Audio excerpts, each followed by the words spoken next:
Olá, olá, mais uma vez a nossa aula do Escola em Casa. Eu sou a professora Rosélia Cavalcante, de Língua Portuguesa, e essa é a nossa 14ª aula. O que é que nós vamos ver nessa aula? Textos verbal e não verbal. O que é um texto verbal? É aquele que tem palavras, entendeu? Tem mensagem com palavras. O que é o texto não verbal? É o que tem mensagem sem palavras. Um quadro ou uma figura podem ser considerados texto. Esse foi o desafio da aula passada, vocês lembram? Então é isso que nós vamos ver hoje. Justamente o tema da nossa aula é sobre esse quadro ou figura, se realmente pode ou não ser considerado um texto. Resposta ao desafio. Um quadro ou uma figura podem ser considerados um texto?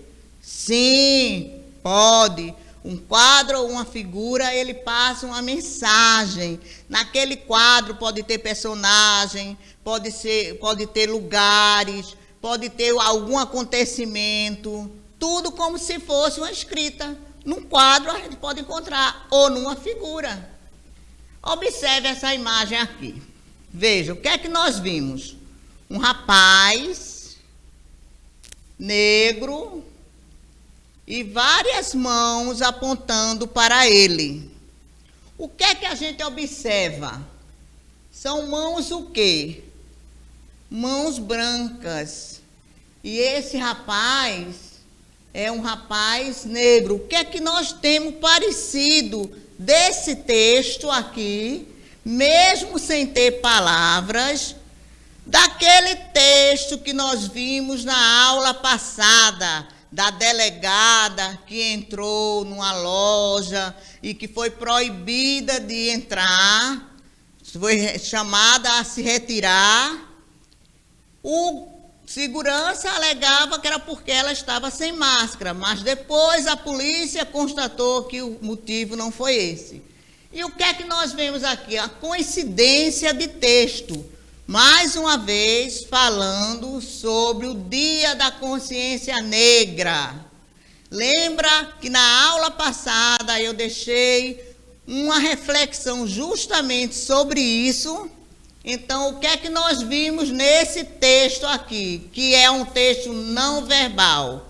Nós vimos um rapaz de cor negra sendo apontado ou acusado por 8 mãos, com o dedo apontando para ele.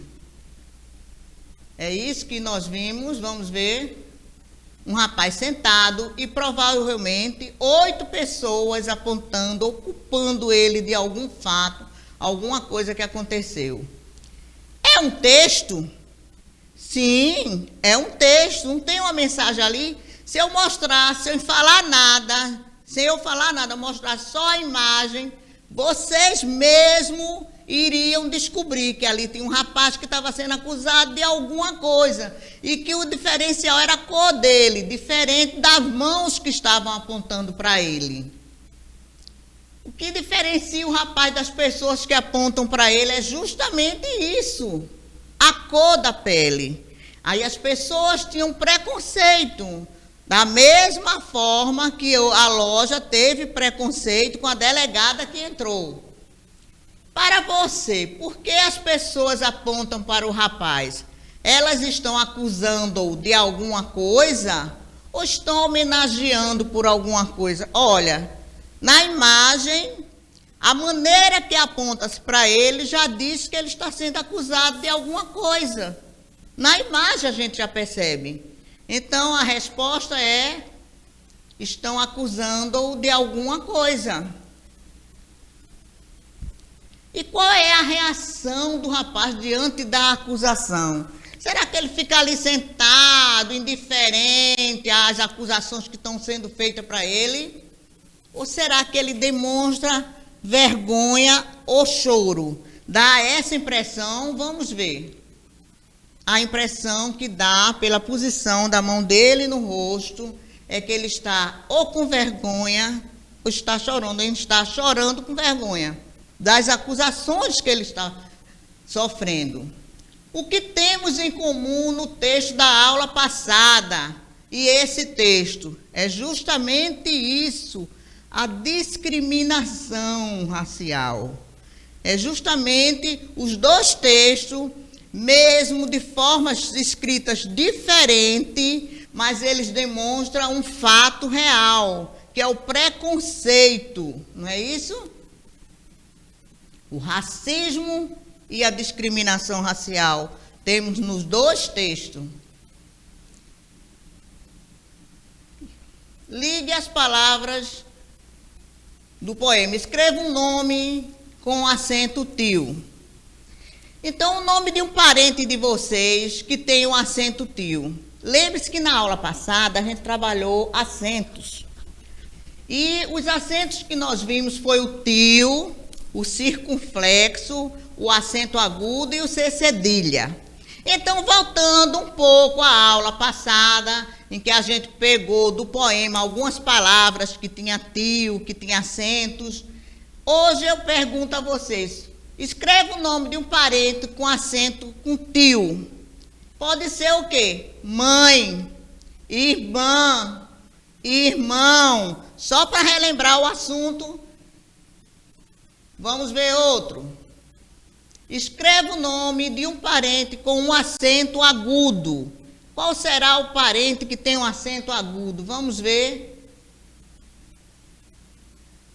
Avó.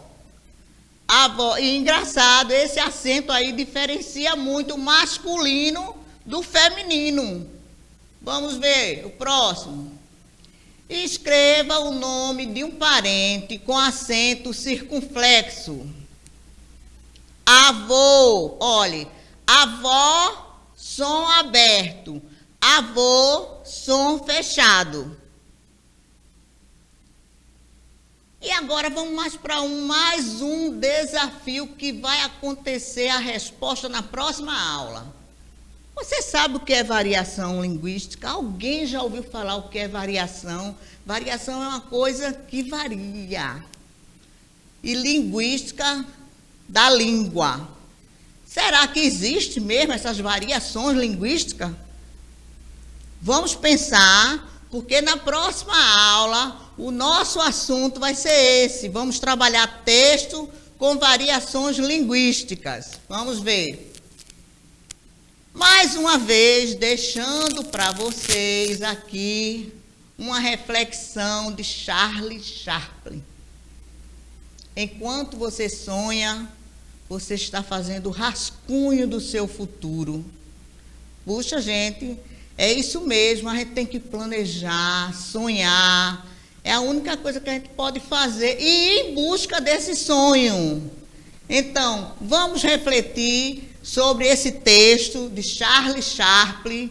Todas as nossas aulas eu procuro colocar uma reflexão. Eu queria muito poder discutir pessoalmente, mas como eu não posso, vamos refletir sobre esse sonho que nós temos. Vamos fazer um rascunho do que realmente a gente sonha, do que realmente a gente quer, para ir em busca desse sonho, para realizar esse sonho. Então, ficamos aqui. Até a próxima aula.